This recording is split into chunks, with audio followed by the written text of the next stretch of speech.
Raríssimas, raríssimos e raríssimas, bom dia, René de Paula Júnior falando aqui no Radinho de Pilha, 9 de abril de 2024, e eu fico super feliz por ver hoje nos jornais quanta gente se deslocou e se preparou e se alegrou, se empolgou com o eclipse total, né, que foi observado numa faixa ali que pegava, acho que do oeste do México, atravessava os Estados Unidos, foi parar no Canadá. A nossa raríssima Thaisa estava um pouquinho fora dessa rota, mas mandou umas fotos do eclipse parcial ali na cidade dela.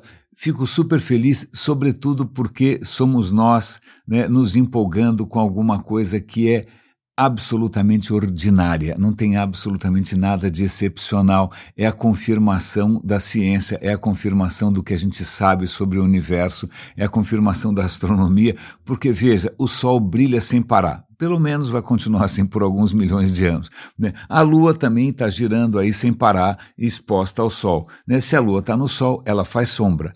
Essa sombra que está sendo projetada aí nos confins do sistema solar, a Lua está sempre fazendo sombra. Em algum momento, a sombra da Lua passa sobre a gente.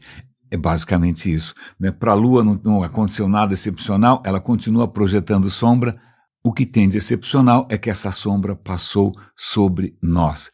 Magnífico, que o universo continua funcionando. Aliás, é muito interessante, eu acabei de ler agora um outro trabalho astronômico muito interessante sobre o que nos aguarda, o que nos espera. Então a gente não precisa consultar oráculos, a gente não precisa consultar o livro das revelações ou do Apocalipse, que aliás é uma das coisas mais insólitas do mundo, né? Se você para lá, tem uma coisa curiosa, caso você visite as ilhas gregas, visite por favor, aliás, como é que é o nome da ilha? Encontrei aqui. A ilha se chama Patmos, no mar Egeu. Então, caso você visite as ilhas gregas, por favor, passe pela ilha de Patmos, onde o livro do Apocalipse foi escrito, em princípio, ali numa caverna, tem ali uma igrejinha ali para celebrar um fantástico delírio de alguém que devia estar profundamente doente, porque, cara, é o lugar mais lindo do mundo, né? Você está no alto de uma montanha, ali olhando o mar Egeu, aquele azul extraordinário, é uma ilha linda, estava um dia de sol, aí você fica pensando como é que alguém escreveu alguma coisa tão completamente estapafúrdia e delirante e cheia de coisas impenetráveis e coisas misteriosas quanto o livro do Apocalipse, o que só explica provavelmente por uma desinteria profunda seguida de uma febre intensa, não sei o que estava acontecendo ali. Mas, em suma, se for para escolher, eu prefiro muito mais a ilha de Patmos do que o que foi escrito lá. Mas vamos voltar aqui, né? O que nos aguarda, né, nos próximos milhões de anos é relativamente previsível, né? O que a gente sabe é que o Sol vai começar a esgotar o seu próprio combustível, né? Vai ter uma hora que ele vai queimar o hidrogênio, não vai ter mais hidrogênio, ele vai queimar o hélio, não tem mais o hélio, ele vai começar a queimar alguma outra coisa, e aí ele vai provavelmente começar a inchar pelo tamanho dele. Se ele fosse muito maior, né, em algum momento ele provavelmente ia virar uma supernova e depois um buraco negro. Como o nosso Sol não é tão grande assim, ele provavelmente vai se inchar, né, vai virar um gigante vermelho. Isso vai engolir os planetas mais próximos, Mercúrio, Vênus, a Terra. Então a gente vai ser engolfado por um Sol inflacionado, um super Sol. Em algum momento o combustível também vai começar a acabar, o Sol vai se retrair, o que é chamado de uma anã branca. É uma estrela que não era grande o suficiente para virar uma supernova, não era grande o suficiente para virar um buraco negro, ela virou uma anã branca e vai continuar por muito tempo, pequenininha ali e tal. Mas o que acontece é que como a anã branca tem uma super densa, ela vai se tornar super densa, ela vai distorcer toda a gravidade do sistema solar, porque o que os astrônomos estão observando é que sistemas que têm uma anã branca normalmente é como se você colocasse as coisas no liquidificador, né? As órbitas entram, se ela tiver coisas em volta, que muitas estrelas têm, a gente não é tão privilegiado assim, né? O que vai acontecer é que as órbitas vão entrar num processo caótico, né? Os corpos vão começar a se colidir e se espatifar que nem uns loucos, é como se realmente você tivesse colocado num blender, num liquidificador, e o que você vai ter no final é todos os planetas virando uma nuvem colossal de poeira. né? Então, veja, a gente sabe muito bem o que vai acontecer com o nosso planeta, numa escala muito grande, claro, né? Agora, o que vai acontecer numa escala mais próxima, eu já perdi um pouco a esperança de reverter isso. Tem um artigo aqui na FIS.org dizendo que o ano passado bateu todos os recordes em termos de emissão de gases de efeito estufa, o que inclui o gás carbônico, o que inclui o metano. Então, apesar de toda a conscientização, Greta Thunberg, apesar de todo mundo, apesar do Bolsonaro não estar mais no poder, não importa, a gente continua produzindo cavando a nossa própria sepultura, né? É lógico, isso não quer dizer que a vida vai ser extinta no planeta, provavelmente a vida vai ficar muito pior, a vida vai ficar muito mais sofrida, o custo de vida vai subir, e mesmo quem mora em lugares que aparentemente são estáveis, vão perder provavelmente essa tranquilidade está em xeque. Mas já que a gente está falando aqui de fins de mundo, não é? Tem a Sabine Rosenfelder, de quem eu falei bastante ontem, ela fez um vídeo muito interessante reunindo todas as teses apocalípticas com relação à inteligência artificial, né? São muitos pensadores aí tentando imaginar como que qualquer inteligência artificial pode precipitar coisas muito ruins, né? Então eu vou tentar falar aqui de memória, tentar enumerar alguma dessas possibilidades. Uma das hipóteses, antes mesmo de ter ChatGPT, né, quando a inteligência artificial era uma coisa um pouco mais simples e mais previsível, um cara chamado Bostrom, ele veio com a hipótese do apocalipse do clipe de papel. Como assim? Imagine que você cria um supercomputador e que você fala, olha, é o seguinte, você use o seu poder, a sua inteligência, os seus recursos para descobrir como produzir o maior número possível de clipes de papel. Ok? Um problema aparentemente trivial, né? Mas se não tiver nenhum tipo de limite e se não tiver nenhum tipo sei lá, alguém gerenciando essa história, o que acontece é que esse robô vai começar a provavelmente destruir o planeta, porque ele tem um objetivo claro, fazer clipe de papel, né? E aí ele vai extinguir todas as formas de vida e o planeta vai virar a melhor fábrica de clipe de papel do mundo, né? Tem uma outra colocação que é interessante, que é o que eles chamam de desalinhamento de propósitos ou de objetivos, né? Como assim, né? Vamos imaginar que a humanidade tem algum objetivo, que pelo visto não há nada muito, envolve bônus, deixa para lá. Mas vamos imaginar que a gente tivesse algum objetivo humanista, nobre, né, bacana, a melhoria da vida, né, de todo mundo, né?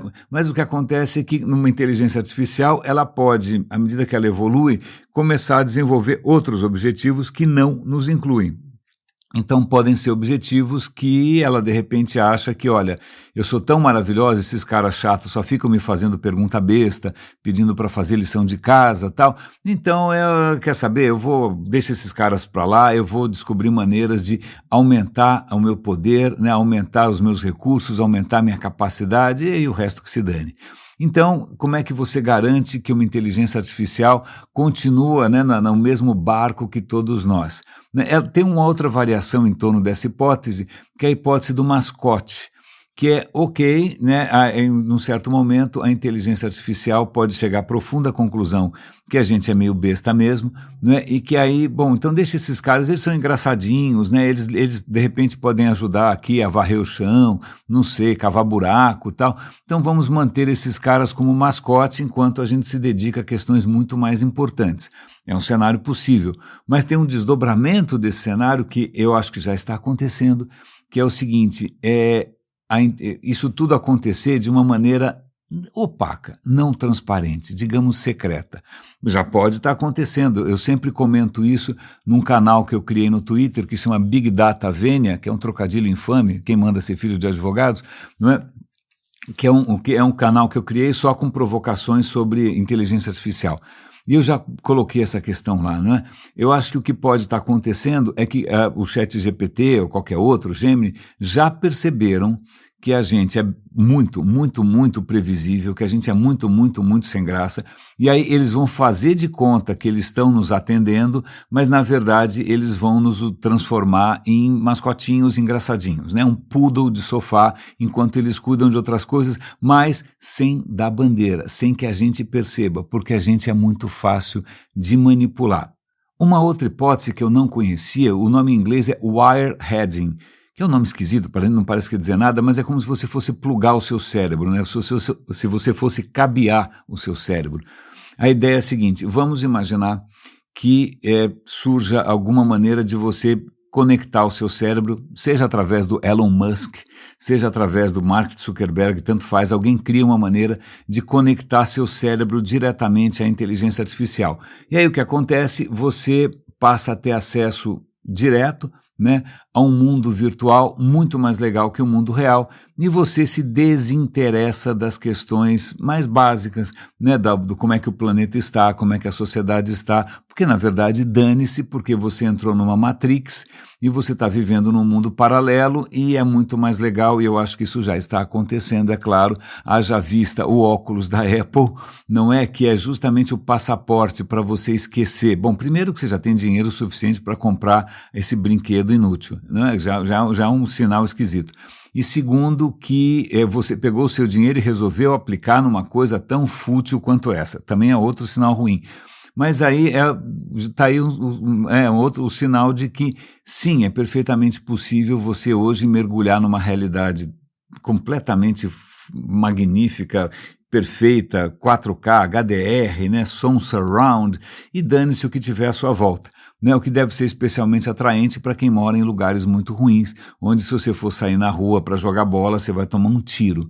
Né? Então ela faz todas essas considerações, algumas delas muito mais plausíveis, outras delas provavelmente já acontecendo, e aí ela, para não ficar uma coisa negativa, para não dar uma de Renezinho, ela resolve colocar uma hipótese utópica, né? Uma hipótese positiva, que é que de repente a gente consegue aplicar ou consegue convencer a inteligência artificial a se dedicar a bons problemas, né? Problemas que a gente tem muita dificuldade em resolver, ou mesmo de gerenciar também, como por exemplo o meio ambiente. Né? Vamos imaginar que são astronomia, né? São problemas complicadíssimos, né? Que a mente humana sozinha já não consegue dar conta. Então, quem sabe, né, a inteligência artificial pode ser usada para resolver grandes problemas da medicina, para entender o universo. Né? Afinal, eu vou dar um link aqui para uma reportagem interessante, eles estão fazendo a maior câmera digital do mundo, ela pesa 3 toneladas, ela vai ser colocada num observatório, se não me engano, no Chile, e ela toda noite vai fotografar o céu do hemisfério sul inteiro numa resolução brutal, vai ser uma quantidade de dados incrível, né? E provavelmente vão usar algum tipo de inteligência artificial para tentar entender o que está acontecendo, quem sabe resolver o problema da matéria escura, quem sabe resolver o problema da energia escura, né? Tá aí, pronto, já tem um brinquedão para a inteligência artificial se distrair, né? E em benefício de todos. Mas eu gostei dessas considerações todas, eu achei muito oportunas, né? Sobretudo porque talvez seja tarde demais e talvez não adiante a gente falar nada, como sempre, né? Vamos torcer que, bom, valeu. A Sabine Rossenfeller, para mim, é sempre já que eu estou falando de Sabine e ela é alemã, tem uma coincidência interessante aqui. Eu acabei de mudar de casa e na mudança eu acabei me deparando com algo que eu estava sentado em cima há muito tempo, né? Primeiro que eram pilhas e pilhas de fitas VHS e também pilhas e pilhas de CD, mas não CD de música, CD-ROM, porque num certo momento eu acreditei que valia a pena, vamos falar primeiro do CD-ROM, né? Backupear as minhas informações em algum suporte que fosse muito mais perene, que fosse eterno. Imagina, o digital 0 e 1 não estraga, o 0 e 1 é para sempre, né? O que está digitalizado, né, não oxida, não acontece nada, não, o que foi uma absoluta tolice, porque eu gerei, não estou brincando, dezenas e dezenas de CD-ROM com imagens, com textos, com apresentações, né, com e-mails e tudo mais. Só que, primeiro, o CD não dura para sempre, né? O CD dura uma década e olha lá, porque ele começa a degradar, né? O plástico, o alumínio começam a degradar, né? Em segundo lugar, eles foram se tornando obsoletos. Então, quantas máquinas hoje ainda têm um leitor de CD? né? Desculpa, meu laptop não... Aliás, nenhum laptop em casa aqui tem. Por sorte, eu tenho um desktop mais parrudinho ali, que ainda tem um Blu-ray, DVD, essa zona toda, que eu uso bissextamente, né? Mas para que eu fiz? Eu peguei essa pilha de CDs e comecei devagarinho a copiar para um HD externo, né? E aí eu estou devagarinho dando conta do que tinha ali, tinha muita coisa que eu já nem lembrava mais, fotos antigas, vídeos antigos, e estou devagarinho processando isso, né? E aí você acha que, bom, agora eu consegui evitar que essa informação toda se perca.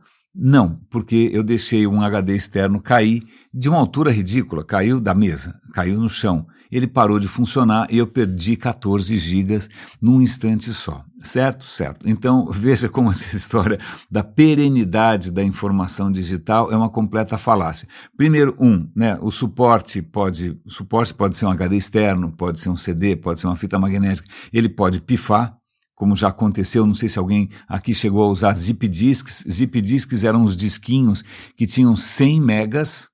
Uau, 100 megas na época era uma maravilha. Eu tinha pilhas também de zip disks, até o dia em que o zip disk começou a dar um pau monstruoso e o formato foi abandonado e eu fiquei com uma pilha de backups completamente inúteis.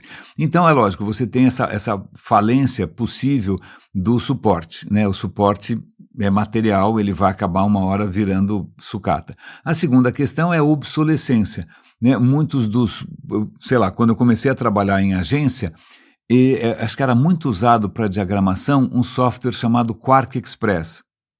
Alguém tem Quark Express instalado? Provavelmente não, a empresa deve ter quebrado.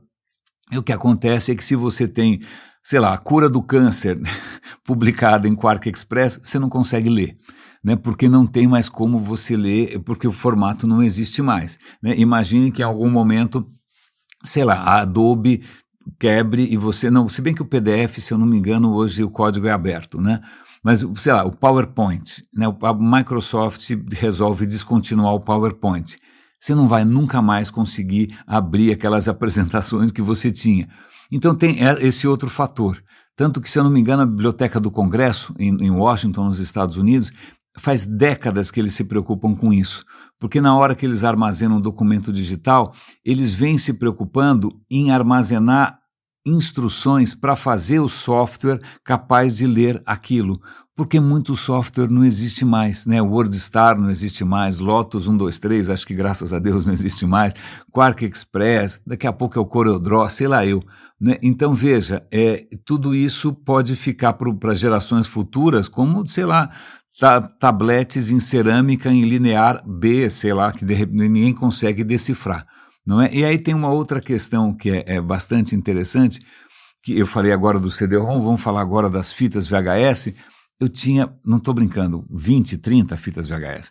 E aí, aliás, caso alguém precise de um contato de alguém para digitalizar essas fitas aqui em São Paulo, eu posso passar o contato do Lior Kritzberg. Aliás, eu vou colocar o perfil dele aqui para quem quiser na descrição do episódio, no radinhodepilha.com. O Lior me ajudou a digitalizar 27 fitas VHS. Bom, ele trouxe para mim um pendrive. Imagina, você manda para o cara uma sacola que pesa uns 10, 15 quilos, né, e recebe um pendrivezinho minúsculo, né, e quando eu passei ontem a tarde inteira explorando o que tinha ali dentro, né, nossa, coisas que eu nem lembrava que existia, vídeos de família, vídeos de amigos. Uma das coisas mais preciosas foi encontrar um material que eu nem lembrava mais que eu tinha feito. Eu trabalhei durante muito tempo, já que eu falei em Alemanha aqui, falei na Sabine, eu trabalhei muito tempo no Instituto Goethe de São Paulo, né? Eu acho que eu fiz 6 ou 8 anos de curso lá, não me lembro mais, faz muito tempo, né? E aquele lugar era um paraíso, era uma ilha perdida aqui na cidade. O lugar era lindo, é lindo ainda, né? Com pessoas incríveis, maravilhosas, cultura. Então eu passei uns bons anos numa bolha de gente bacana, cultura, orçamento bastante generoso, né? Muita coisa acontecendo. Eu encontrei um material de registro, eu fiz um registro do Instituto, das pessoas, das festas. Eu não posso publicar ainda, é lógico, porque isso envolve a imagem do Instituto. Eu entrei em contato com eles e, se eles eventualmente concordarem, eu vou publicar esse material. Acho que muita gente que passou por ali numa época áurea, né, da cultura paulistana, vai ver aquilo com carinho, inclusive velhos amigos, velhos colegas e tal.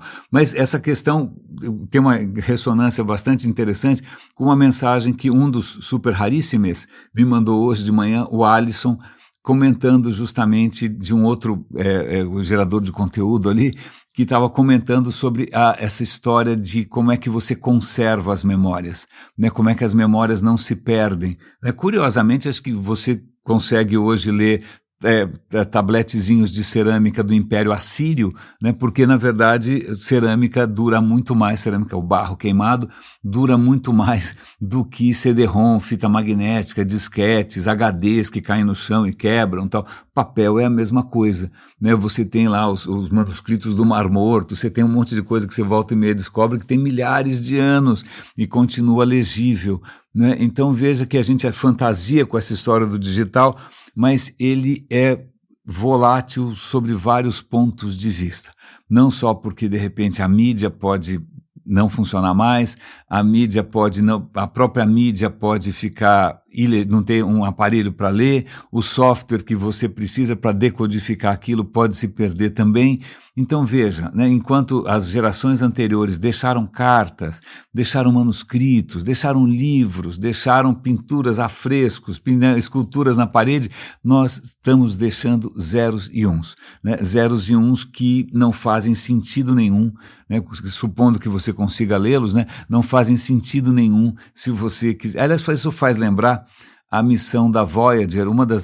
A Voyager foram 2 sondas, né, que foram enviadas para o espaço na década de 70, acho que agora foi 77, eu nunca lembro direito a data, 76 eu acho, 76. Elas foram lançadas, né, e continuam funcionando 40 e tantos anos depois, porque elas são movidas a energia nuclear, ainda tem um restinho de energia lá, né, e elas continuam mandando sinal. E uma dessas sondas, o Carl Sagan, que é imagina, um monstro da divulgação da ciência, né, ele falou, puxa, de repente, quem sabe um dia, num tempo muito distante, alguma civilização vai encontrar essa sonda nossa, por que a gente não coloca ali uma mensagem de quem nós somos? E aí, como é que a gente faz isso, né?